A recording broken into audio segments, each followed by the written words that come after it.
Assalamu alaikum everyone. I hope you all are doing well.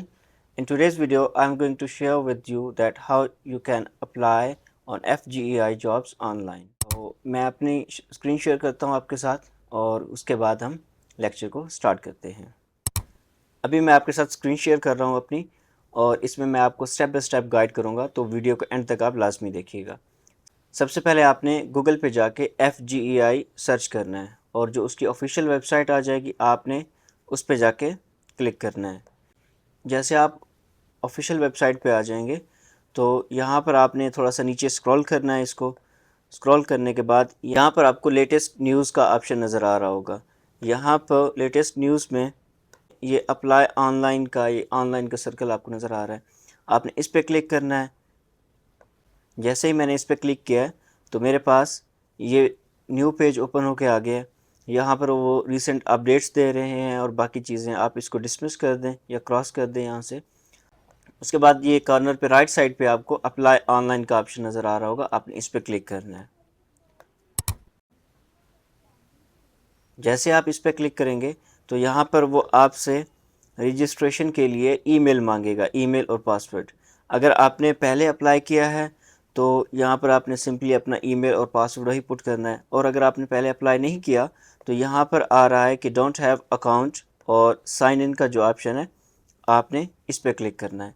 जैसे आप sign in पे click करेंगे तो यहाँ पर आपको साइन इन का ऑप्शन दिया जाएगा और उसमें यह है, यहाँ पर अपने सबसे पहले अपना नेम लिखना है, फिर अपनी ईमेल एड्रेस देनी है और उसके बाद अपना CNIC नंबर पुट करना है, मोबाइल नंबर और देन पासवर्ड 2 बार आपने पुट करना है।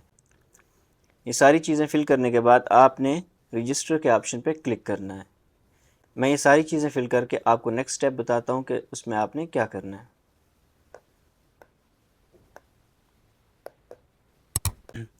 जैसे ही आप अपनी डिटेल्स फिल करके रजिस्टर के ऑप्शन पर क्लिक करेंगे तो वो आपको दोबारा इसी पेज पे ले आएगा जहाँ पर आपने साइन इन करना है। आपने सिंपली वही ईमेल पुट करना है और अपना पासवर्ड जो आपने उधर पुट किया था दोबारा यहाँ पर पुट करना है और पुट करके आपने साइन इन पे क्लिक करना है। तो मैंने अपना ईमेल और पासवर्ड यहाँ पर पुट कर लिया है और उसके बाद अब मैं साइन इन पे क्लिक करके आपको नेक्स्ट बताता हूँ कि नेक्स्ट इसका क्या प्रोसेस है। जैसे ही आप ईमेल और पासवर्ड पुट करके लॉगिन करेंगे तो आपके पास ये पेज ओपन होके आ जाएगा और इस पेज पे आपने अपनी डिटेल्स ऐड करनी है। मैं वन बाय वन आपको बताता हूँ कि वो कौन कौन सी। यहाँ पर आपको सबसे पहले ये एक्शन रिक्वायर्ड का ऑप्शन नज़र आ रहा होगा। आपने इस पे आके ये जो कंप्लीट प्रोफाइल का ऑप्शन है इस पे आपने क्लिक करना है। जैसे आप इस पे क्लिक करेंगे तो वहाँ पर आपको बाकी डिटेल्स होंगी वो आपने फिल करनी है। इसमें सबसे पहले आपकी प्रोफेशनल डिटेल्स हैं और उसके बाद क्वालिफ़िकेशन, देन एज रिलैक्सेशन, अगर आपने कोई एज रिलैक्सेशन के लिए अप्लाई करना है तो। प्रोफाइल डिटेल में आपने कौन कौन सी चीज़ें पुट करनी है, उसमें सबसे पहले प्रोफाइल फ़ोटो आपने ऐड करना है। उसके बाद CNIC की पिक्चर आपने ऐड करनी है। यहाँ पर आपको दोनों पिक्चर्स का मैक्सिमम साइज़ भी दिया हुआ है कि मैक्सिमम साइज़ आप कौन सा रख सकते हैं, ये आपने डिटेल्स यहाँ पर पुट करनी है। उसके बाद ये पिक्चर्स यहाँ पर पुट करनी है आपने। उसके बाद नीचे स्क्रॉल करने के बाद आपको अपनी पर्सनल इन्फॉर्मेशन ऐड करनी है।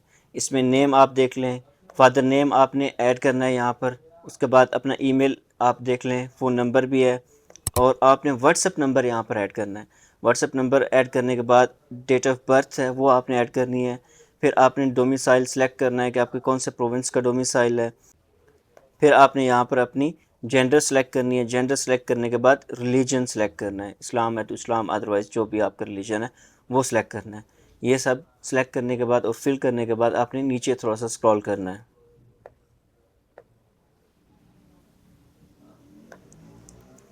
जैसे आप नीचे स्क्रॉल करेंगे तो यहाँ पर आपसे मैरिटल स्टेटस पूछा जा रहा है और डिसेबिलिटी स्टेटस।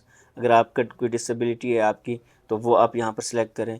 वो सिलेक्ट करने के बाद यहाँ पर अपना एड्रेस इंफॉर्मेशन आपने पुट करना है, जिसमें डिस्ट्रिक्ट आता है, सिटी आता है, परमानेंट एड्रेस है, पोस्टल एड्रेस है।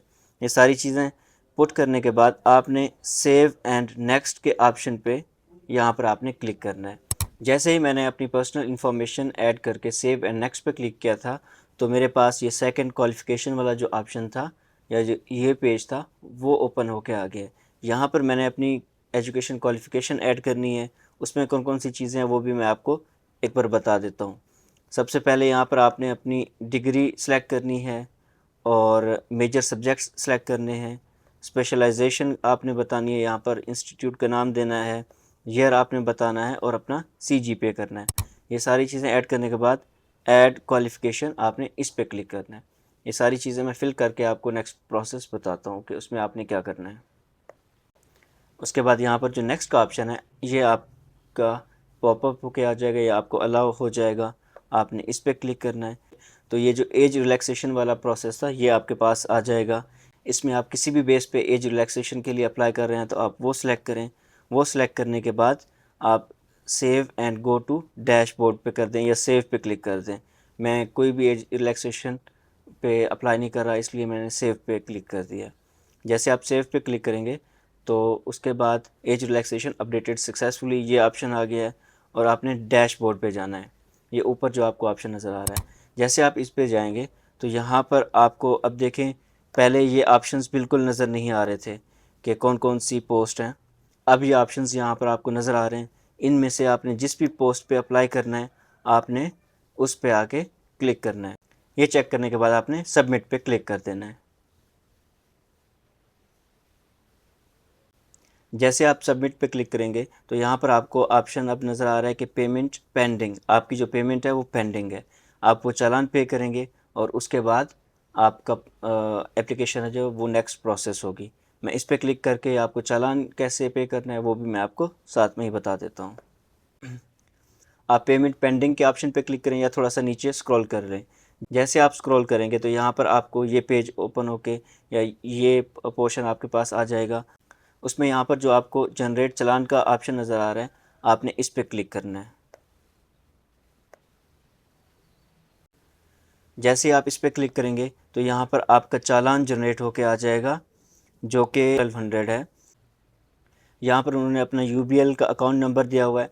आप अपने किसी भी एप्लीकेशन से, जैज़ कैश से या बैंक अकाउंट से इस नंबर पे आप शेयर करके ये जो आपके पास वो पिक्चर आएगी जो रसीद आती है वो यहाँ पर आपने ये click and upload the slip, वो स्लिप आपने यहाँ पर अपलोड करनी है। आप इस तरह से कर सकते हैं या फिर आप इसी का प्रिंट ले लें, इसका स्क्रीनशॉट ले लें या बैंक के थ्रू भी जाके आप इसको पे करें।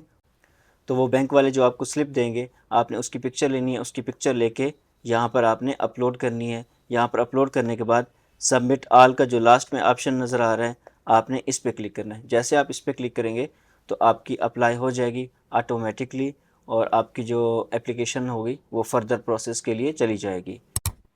तो ये इसका प्रोसेस था। आई होप आपको समझ आ गया होगा। और अगर आपको कोई भी इशू आता है अप्लाई करते हुए, किसी भी प्रोसेस में आप स्टक हो जाते हैं तो आप कमेंट कीजिएगा, मैं वहाँ पर आपको ज़रूर रिप्लाई करूँगा। अगर वीडियो अच्छी लगी है तो अपने दोस्तों के साथ शेयर करें और चैनल को सब्सक्राइब करें। जो भी न्यू पोस्ट आती हैं वो मैं अपलोड करता रहता हूँ, तो नेक्स्ट जो भी पोस्ट आएगी उसकी वीडियो आपको टाइम से मिल जाएगी।